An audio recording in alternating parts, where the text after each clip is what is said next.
Hello जी, good evening. कैसे हैं आप लोग? मेरा नाम है मयंक और स्वागत है आप सबका आपके अपने चैनल फाइनेंशियल फ्रंटलाइन में। सबसे पहले स्टैंडर्ड डिस्क्लेमर। मैं कोई सेबी रजिस्टर्ड मेंबर नहीं हूँ। जो भी इंफॉर्मेशन शेयर कर रहा हूँ या करना चाहता हूँ, पर्पस उसका सिर्फ एजुकेशनल है, इससे ज़्यादा कुछ भी नहीं। मेरा और मेरे चैनल का इंटेंट बड़ा क्लियर है। हम आपको कभी भी किसी भी तरह के trading tips, tricks, recommendations, get rich quick schemes अपनी तरफ से कभी भी आपको कोई भी चीज़ प्रमोट नहीं करना चाहते।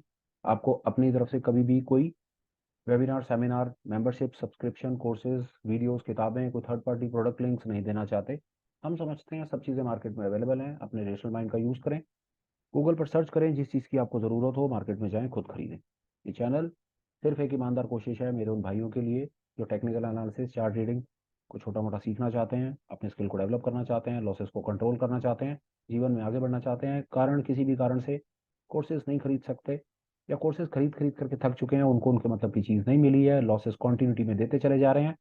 तो ये कोशिश कर रहे हैं कि किसी तरीके से कुछ काम की चीज़ या वो चीज़ें जो अपने को पिछले 5-7 सालों में हमने मार्केट में ट्रेड करके, गलतियां करके, सुधार करके जो चीज़ें सीखी, जो हमको लॉस को कंट्रोल करने में हेल्प करती हैं, वो चीज़ें हम अपने उन भाइयों को अपनी तरफ से निस्वार्थ भाव से देना चाहते हैं। हो गया ब्रीफ इंट्रोडक्शन, स्टैंडर्ड डिस्क्लेमर। शुरू करते हैं आज के वीडियो के साथ बिना किसी देरी के। आपने देख लिया, आज मैं बात करना चाहता हूँ किसी एक पर्टिकुलर इंडेक्स सेक्टर के बारे में, जहाँ पर मुझको लगता है कि हाँ, वहाँ पर आप इंट्राडे में या पोजीशंस में, चाहे वो पोजीशन छोटी पोजीशन हो, स्विंग ट्रेड हो, डिलीवरी पोजीशन हो, वहाँ पर मैं आपके साथ कुछ अपना, जो मेरा अपना बायस है किसी पर्टिकुलर सेक्टर को लेकर के, वो शेयर करना चाहता हूँ। उस पर्टिकुलर सेक्टर के अंदर में कुछ एक ऐसे स्टॉक जो मुझको लगता है कि जहाँ पर एक ठीक ठाक सी कुछ अपॉर्चुनिटी बनती है, वो आपके साथ शेयर करना चाहता हूँ। बार बार कहना चाहता हूँ, जो इन्फॉर्मेशन या डेटा मैं आपके साथ शेयर कर रहा हूँ, वो किसी भी तरह से कोई रिकमेंडेशन नहीं है, कोई टिप नहीं है, कोई ट्रिक नहीं है। ये एक सिर्फ टेक्निकल एनालिसिस, चार्ट रीडिंग की क्लास है। उस पर एक सेशन है जहाँ पर जो मैं आपको अपनी तरफ से जिस जिस का नाम ले रहा हूँ या मैं चार्ट आपको दिखा रहा हूँ, वो सिर्फ आप उनको एक नाम समझें, कंसेप्ट को समझने की कोशिश करें, पैटर्न को समझने की कोशिश करें, और आप उसको दुनिया की किसी भी स्टॉक के ऊपर, स्क्रिप्ट के ऊपर, इंडेक्स के ऊपर लगा करके देखें। हर जगह काम करते हैं। होपफुल हूँ ये सेशन आपके काम का होगा। मेरे साथ बताया हुआ जो भी आपका 15-20 मिनट का समय होगा, वो आपकी हेल्प करेगा चीज़ों को समझने में, और सब ठीक ठाक रहा, लॉसेस कंट्रोल रहेंगे, और भगवान की अगर कृपा रही तो शायद कोई छोटा मोटा प्रॉफिट भी बुक कर पाएंगे। बहुत ज़्यादा टाइम वेस्ट नहीं करेंगे, जाएंगे सीधा लाइव स्क्रीन के ऊपर और बात करेंगे लाइव चार्ट को देख करके। आप देख रहे हैं सामने ट्रेडिंग व्यू का ये चार्ट है मेरा, उसकी वेबसाइट है, यहाँ पर मैं जाऊँगा। बात आज मैं जिस पर्टिकुलर सेक्टर या जिस पर्टिकुलर इंडेक्स के बेसिस पर मैं बात करना चाहता हूँ, वो निफ्टी का ऑटो इंडेक्स है। उसी का चार्ट लगा करके देखते हैं कि वहाँ पर क्या हो रहा है, फिर आगे अपनी बात को बढ़ाएंगे जी। आइए, मैंने निफ्टी ऑटो का चार्ट लगाने की मैं कोशिश कर रहा हूँ, चार्ट ओपन हो जाए, फिर उसके बाद हम अपनी बात को आगे बढ़ाते हैं। ऐसा एनालाइज करेंगे। एनालिसिस हम सबसे पहले बड़े टाइम फ्रेम से ही करेंगे। हमारा बड़ा टाइम फ्रेम होता है मंथली टाइम फ्रेम के ऊपर हम टॉप डाउन अप्रोच से जाएंगे। हम सबसे पहले देखेंगे कि सबसे बड़े टाइम फ्रेम के ऊपर क्या चल रहा है। समझ हमारी ये कहती है कि मंथली टाइम फ्रेम के ऊपर ऑटो इंडेक्स जो है वो ठीक ठाक सी तेजी में है। जब मंथली बड़े टाइम फ्रेम के ऊपर अगर अपने कोई चीज़ रेजिस्टेंस फ्री जोन में नजर आती है, इतनी तेजी में नजर आती है, तो फिर हम नीचे की तरफ आकर के देखेंगे वीकली और डेली टाइम फ्रेम के ऊपर कि वहां पर क्या हो रहा है। उसके बाद हम अपनी बात को आगे बढ़ाएंगे। मंथली पर मुझको नजर आ गया, एनालिसिस मेरी कहती है मैं किसी भी सब तरह के चार्ट्स वगैरह लगा करके देख सकता हूँ। देख लीजिए, ये आपके सामने है। अगर आप इचिमोकू चार्ट को थोड़ा बहुत समझते हैं तो वहां से भी आप देख लेंगे कि प्राइस क्लाउड के ऊपर है, और जो लैगिंग स्पैन है और आज का जो करंट प्राइस है, उसमें बीच में कहीं कोई कंजेशन नहीं है, कहीं कोई रुकावट नहीं है, और जो लेवल ऑफ इंक्लिनेशन है वो भी ऊपर की तरफ इंडिकेट कर रहा है। तो मंथली टाइम फ्रेम के हिसाब से ऑटो सेक्टर में ठीक ठाक सी तेजी है। वही पर्टिकुलर पैटर्न अपने को डेली टाइम फ्रेम के ऊपर भी नजर आ रहे हैं। तो डेली टाइम फ्रेम के ऊपर भी मेरा ऑटो इंडेक्स को लेकर के जो बायस है वो बहुत स्ट्रांग है। आने वाले बजट में मैं समझता हूँ कि ऑटो पर्टिकुलर सेक्टर के ऊपर में सरकार अपनी तरफ से कोई ठीक ठाक से इंसेंटिव या कोई ठीक ठाक से प्रो सेक्टर को लेकर के कुछ प्रो अपॉर्चुनिटीज सामने सामने रखने वाली है, जिसके चक्कर में आज अपने को इस सेक्टर के अंदर में ठीक ठाक सी तेजी नजर आ रही है। ऐसा मेरा अपना पर्टिकुलर अनुमान है। हम ये अपनी एनालिसिस को दोबारा रिकन्फर्म करने के लिए एक एलिगेटर फैक्टर से भी देख लेंगे। यहाँ पर भी मुझको ठीक ठाक सा दिख रहा है, प्राइस अब कंजेशन फ्री जोन से बाहर निकल रहा है और उसने अपने हाल फिलहाल के अपने रेजिस्टेंसेस को तोड़ करके ऊपर की तरफ पहुंच गया। यहाँ से मेरा एक पर्टिकुलर मेरे सेक्टर को लेकर के मेरा बायस कंफर्म हो गया, और वो बायस ये कि ऑटो सेक्टर के अंदर में मुझे ठीक ठाक सी तेजी नजर आती है। अब मैं आगे बात करना चाहता हूँ वो पर्टिकुलर स्क्रिप्ट, वो पर्टिकुलर स्टॉक्स जो मुझको लगता है कि अपने इस पर्टिकुलर सेक्टर के साथ कंसेंसस में चल रहे हैं। आइए देखते हैं वहां पर क्या हो रहा है। मैंने क्या किया, मैंने एक वॉच लिस्ट बनाई ऑटो सेक्टर की। वहां पर आप देखें कि वहां पर आप मुझको टोटल में 23 एक्सेस स्टॉक्स मेरे, वो स्टॉक्स जो ऑटो सेक्टर के अंदर ऑटोमोबाइल की तरफ बिलोंग करते हैं। आप उसको किसी भी वेबसाइट से जाकर के फाइंड कर सकते हैं, मैंने भी वहीं से फाइंड करके उनको अपनी एक वॉच लिस्ट में ऐड कर दिया। अशोक, बजाज, बालकृष्ण, ये सब से लेकर के सामने स्टॉक्स की आपके सामने लिस्ट लगी हुई है। इस पर्टिकुलर सेक्टर में कौन से ऐसे 4 स्टॉक्स जो मैंने अपनी तरफ से फाइंड करे जहां पर मुझको बाइंग अपॉर्चुनिटी दिखती है, मैं ज़्यादा टाइम ना वेस्ट करते हुए वो आपको दिखा देता हूँ, और होपफुल हूँ कि वो आपकी हेल्प करेंगे चीज़ों को समझने में। सबसे पहले मैं बात करना चाहता हूँ बजाज ऑटो। ये देखिए बजाज ऑटो में क्या हो रहा है, ये बजाज ऑटो का डे का टाइम फ्रेम का चार्ट है। यहाँ पर आप देखें दोनों इंडिकेटर से हम चीज़ को समझने की कोशिश करेंगे। एलिगेटर फ्रैक्टल कहता है प्राइस जो है वो अपने क्रॉसओवर अपने एलिगेटर के ऊपर है, उसने लेटेस्ट हाल फिलहाल में अपने फ्रैक्टल को काटा है और उसके बाद ट्रेड कर रहा है, और पिछले दिनों में वॉल्यूम भी ठीक ठाक सा रहा है। तो एलिगेटर की हेल्प से हम ये समझ पाए, फ्रैक्टल की हेल्प से, कि यहाँ पर एक बाइंग अपॉर्चुनिटी है। कंफर्मेशन हम इचिमोकू से भी ले लेंगे, वहां पर भी हमें दिख गया कि प्राइस आप इसको पिछले कितने समय से देख रहे हैं कि कितने समय से इससे बहुत बढ़िया आपको यहाँ पर तेजी नजर इसके अंदर में आ रही है। वापस प्राइस अपने क्लाउड के ऊपर है, बेस लाइन कन्वर्जन लाइन के ऊपर है, लेवल ऑफ इंक्लिनेशन भी ऊपर की तरफ इशारा कर रहा है। प्राइस आज का और लेगिंग स्पैन के बीच में कोई लंबा चौड़ा कंजेशन नहीं दिख रहा। मेरी समझ कहती है बजाज ऑटो एक बाइंग अपॉर्चुनिटी ऑफर कर रहा है। आप इसको अपनी वॉच लिस्ट में लगा करके डेफिनेटली ऑब्जर्व कर सकते हैं। ये मेरी हिटलिस्ट या मेरी वॉच लिस्ट का स्टॉक नंबर 1 होगा, बजाज ऑटो। और आगे चलते हैं। दूसरे नंबर पर जो मैंने आइडेंटिफाई किया, वो मैंने आइडेंटिफाई किया हीरो मोटोकॉर्प।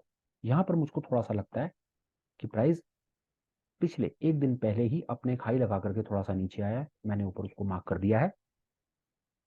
कर सकते हैं ये अपने इस पर्टिकुलर हाई को तोड़ करके ऊपर ट्रेड करने की कोशिश करता है, तो यहाँ पर हम एक डेफिनेटली बाइंग अपॉर्चुनिटी देख सकते हैं। ये अपने रेजिस्टेंस से कोई बहुत ज़्यादा नीचे की तरफ नहीं, तो यहाँ पर मुझको ठीक ठाक सी एक बाइंग अपॉर्चुनिटी हीरो मोटोकॉर्प में भी नजर आती है। ये मैंने अभी फिलहाल आपके साथ में डे टाइम फ्रेम के ऊपर चार्ट लगा करके बात समझने की कोशिश की। एक बार एलिगेटर फैक्टर से भी हम देखेंगे। बात वही है कि इसने प्राइस अपने एलिगेटर के ऊपर चल रहा है, हाल फिलहाल में इसने फिर फ्रैक्टल को ही काटा है और फ्रैक्टल को काटने के बाद वहीं ट्रेड कर रहा है, तो यहाँ पर भी मुझको एक ठीक ठाक से पैटर्न बनते हुए नजर आते हैं। हीरो मोटोकॉर्प एक दूसरा स्टॉक था मेरी लिस्ट के अंदर में जो मेरे को एक ठीक ठाक सी बाइंग अपॉर्चुनिटी सामने प्रेजेंट करता हुआ नजर आता है। उसके बाद एक और स्टॉक जिसके बारे में मैं बात करना चाहता हूँ वो है टाटा मोटर। सुपर सॉलिड है, कहीं किसी प्रकार की कोई समस्या मुझको इसके अंदर में सामने में नहीं नजर आती है। प्राइस अपने एलिगेटर के ऊपर चल रहा है, इसने अपने फ्रैक्टल को काटा है डे टाइम फ्रेम के ऊपर, उसके बाद ट्रेड कर रहा है, रिट्रेस करता है, ऊपर जाता है। ये पर्टिकुलर स्टॉक जो मैं आपको बताने की कोशिश कर रहा हूँ, इसमें आप लॉन्ग करें या ना करें वो आपकी अपनी कॉन्शियस कॉल है। इसके लिए आपको अपनी सेबी रजिस्टर्ड मेंबर के ऊपर रिलाई करना है, पर आपने इसमें एक चीज का ख्याल जरूर करना है कि आपने इन पर्टिकुलर स्टॉक्स के अंदर में शॉर्ट पोजीशन नहीं बनानी है, चाहे इंट्राडे करें, चाहे फ्यूचर में करें, चाहे कुछ करें, शॉर्ट पोजीशन मत बनाइएगा। लॉन्ग पोजीशन बनाए या ना बनाए वो आप अपने सेबी रजिस्टर्ड मेंबर से पूछिए। ये तीसरा स्टॉक जो मेरी समझ कहती है कि एक ठीक ठाक सी बाइंग अपॉर्चुनिटी प्रेजेंट करता हुआ नजर मुझको आता है। पहला बजाज ऑटो, दूसरा हीरो मोटोकॉर्प, तीसरा टाटा मोटर्स। एक पर्टिकुलर स्टॉक मैं आपके साथ में और शेयर करूंगा, और वो ये आप अपने सामने देखिए, वो है Cummins India. Daily time frame के ऊपर ये आप स्टॉक सामने देख रहे हैं। लेवल ऑफ इंक्लिनेशन देखिए, क्लाउड के ऊपर, दोनों कन्वर्जन बेस लाइन के ऊपर, प्राइस में लेगिंग स्पैन में कहीं पर कोई कंजेशन नहीं, बहुत बढ़िया ब्रेकआउट के साथ सामने नजर आता है। एलिगेटर फैक्टर से डबल कंफर्मेशन लेंगे और वो हमको दिखा देगी बिल्कुल परफेक्ट एक बाइंग अच्छी अपॉर्चुनिटी नजर कमिंस इंडिया में आती है। देखिए कर मैं ये सकता था कि अननेसेसरी टाइम वेस्ट करने के लिए मैं रोज एक वीडियो बना करके डालता, एक दिन में आपको हीरो मोटोकॉर्प पर जबरदस्ती का ज्ञान दिलाता, एक दिन टाटा मोटर पर बातें करता, एक दिन बजाज ऑटो पर करता, but that is going to be a big nonsense. Important था कि मैं अपनी तरफ से जिस चीज को एनालाइज, मैंने ऑटोमोबाइल सेक्टर को एनालाइज किया, मुझे तेजी नजर आई, मैंने वहां पर कुछ स्टॉक्स को लगाया। उन स्टॉक्स को लगाने के बाद 23 स्टॉक्स में मुझको लगा कि 4 एक ऐसे स्टॉक्स हैं जिनके अंदर में एक बाइंग अपॉर्चुनिटी डेफिनेटली अपने को कंसीडर करनी चाहिए। वो डेटा मैंने आपके सामने प्रेजेंट करने की कोशिश की। वीडियो को कंसाइज, क्रिस्प, शॉर्ट रखने का मेन रीजन ये कि अगर आप मेरे साथ 10 15 20 मिनट का समय लगाते हैं तो वो पूरा का पूरा फ्रूटफुल हो, हेल्पफुल हो, ना कि नॉनसेंस इधर उधर की बातों में टाइम वेस्ट ना किया जाए। इन्फॉर्मेशन को रीआइट्रेट करता हूँ, उसके बाद वीडियो को कंक्लूड करता हूँ। मेरी समझ के आती है स्टॉक बहुत सारे हैं आज के लिए, फिलहाल में इतना ही। तेजी ऑटोमोबाइल में मुझको नजर आती है, 23 में से 4 ऐसे स्टॉक्स जहां पर मुझको लगता है कि buying opportunity, definitely buying opportunity मुझको सामने से दिखती है। आप इसको यूज कर सकते हैं अपने लिए। आप इसको इंट्राडे में यूज कर सकते हैं। अगर आपको इंट्राडे के अंदर में 10 मिनट 15 मिनट टाइम फ्रेम के ऊपर कुछ ऐसे ही पैटर्न मिलते हैं तो आप फ्रैक्टल बेसिस के ऊपर काम कर सकते हैं। इन एनी केस अगर आप इंट्राडे नहीं करते, आप डिलीवरी लेकर के चलते हैं या छोटा स्विंग पोजीशन या जैसे भी आप इसमें काम करते हैं, तो आप, मेरी समझ कहती है कि इस पर्टिकुलर सेक्टर को अपनी वॉच लिस्ट में रख सकते हैं। पहला, सेक्टर को वॉच लिस्ट में रख सकते हैं। दूसरा, इन पर्टिकुलर 4 स्टॉक्स को भी आप अपनी वॉच लिस्ट में रख सकते हैं। और ये हम फ्यूचर में देखेंगे कि जो एनालिसिस आज हमने करने की कोशिश की वो हमको फ्यूचर में कितनी हेल्पफुल साबित होती है। एक चीज और जो मैं आपको अपनी तरफ से बताना चाहता हूँ जो डेफिनेटली आपको हेल्प करेगी, वो मैं मार्क कर देता हूँ, and that I believe is going to be a great help. देखिए हमने यहाँ पर ये तो देख लिया, लगा करके रखेंगे इस डेटा को और टाइम टू टाइम आकर के हम चेक करते रहेंगे कि जो एनालिसिस हमने कोशिश कर रहे हैं वो एनालिसिस हमारी कितनी करेक्ट है कितनी नहीं। मजा उसी चीज का है। हम इसमें स्टॉप लॉस के लेवल को भी साथ साथ मार्क करके रखेंगे। स्टॉप लॉस का लेवल मेरा हमेशा होता है, अगर मैं लॉन्ग कर रहा हूँ तो नीचे वाले फ्रैक्टल के थोड़ा सा नीचे मेरा स्टॉप लॉस। कमिंस का स्टॉप लॉस मैंने यहाँ पर मार्क कर दिया। उसी तरह से जो मैंने स्टॉक्स आइडेंटिफाई करे हैं मैं उनके भी स्टॉप लॉस के लेवल साथ साथ मार्क करना चाहता हूँ, ताकि हम फ्यूचर में ये भी तो देख पाए ना कि जो हम एनालाइज कर रहे हैं वो एनालिसिस हमारे कितने काम की है, वो हमको हेल्प भी कर रही है, या सिर्फ हम एनालाइज करके अननेसेसरी यूट्यूब के ऊपर वीडियो डाल डाल करके लोगों का टाइम वेस्ट कर रहे हैं। वो हम साथ साथ ये चीज भी देखना चाहते हैं। यहाँ पर आपने टाटा मोटर का भी स्टॉप लॉस मैंने मार्क कर दिया, इसको भी हम फ्यूचर में रेफर करेंगे। इस तरह से आप देख रहे हैं हीरो मोटो कॉर्प का स्टॉप लॉस ऑलरेडी यहाँ पर मेंशन है। एक बजाज ऑटो का मैं स्टॉप लॉस और लगा देता हूँ, वो भी यहाँ पर बजाज ऑटो का भी स्टॉप लॉस आप नीचे वाले फ्रैक्टल के ऊपर डे टाइम फ्रेम पे देख रहे हैं। एनालिसिस को मैं डे टाइम फ्रेम पर रख रहा हूँ, वीकली या मंथली या इंटरडे पर नहीं लेकर के जा रहा, पर बात ऑल इन ऑल समझाने की कोशिश कर रहा हूँ कि अगर आपको कॉन्सेप्ट समझ आ गया तो उसके बाद तो सिर्फ क्लैरिकल है। आप इसको डे टाइम फ्रेम पे ले जाओ, वीकली मंथली ले जाओ, आप इसको इंट्राडे ले जाओ। समझने की चीज ये है कि हम कर क्या रहे हैं, हम स्टॉक्स को आइडेंटिफाई करने की कोशिश कर रहे हैं। ये अपने, अगर हम लॉन्ग कर रहे हैं तो हम ऊपर रेजिस्टेंस के लेवल फाइंड करने की कोशिश कर रहे हैं और साथ साथ देख रहे हैं कि वो अपने कंजेशन जोन से बाहर निकल रहे हो। मोटा मोटा कंसेप्ट इतना फिलहाल। और ज़्यादा समय आपका नहीं लूंगा, टाइम वेस्ट नहीं करूंगा, वीडियो को कंक्लूड करता हूँ और सिर्फ एक रिक्वेस्ट करता हूँ, आपसे पूछता हूँ कि अगर आपको लगता है कि मैंने आपकी ट्रेडिंग जर्नी में आपको कुछ चीज़ सिखाने में कहीं कोई हेल्प करी है, अगर आप कुछ वैल्यू ऐड में कर पाया हूँ, तो प्लीज़ चैनल को सब्सक्राइब करने के बारे में विचार कीजिएगा। और आपको लगता है कि इन्फॉर्मेशन किसी और भाई के काम आ सकती है तो शेयर कर दीजिएगा।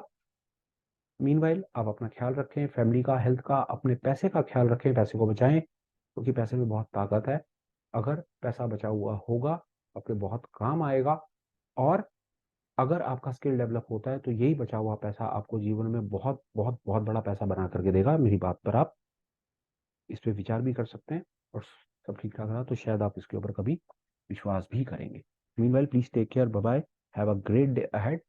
सब ठीक ठाक रहा तो फिर मिलूंगा, काम की इंफॉर्मेशन आप लोगों के साथ में शेयर करूंगा।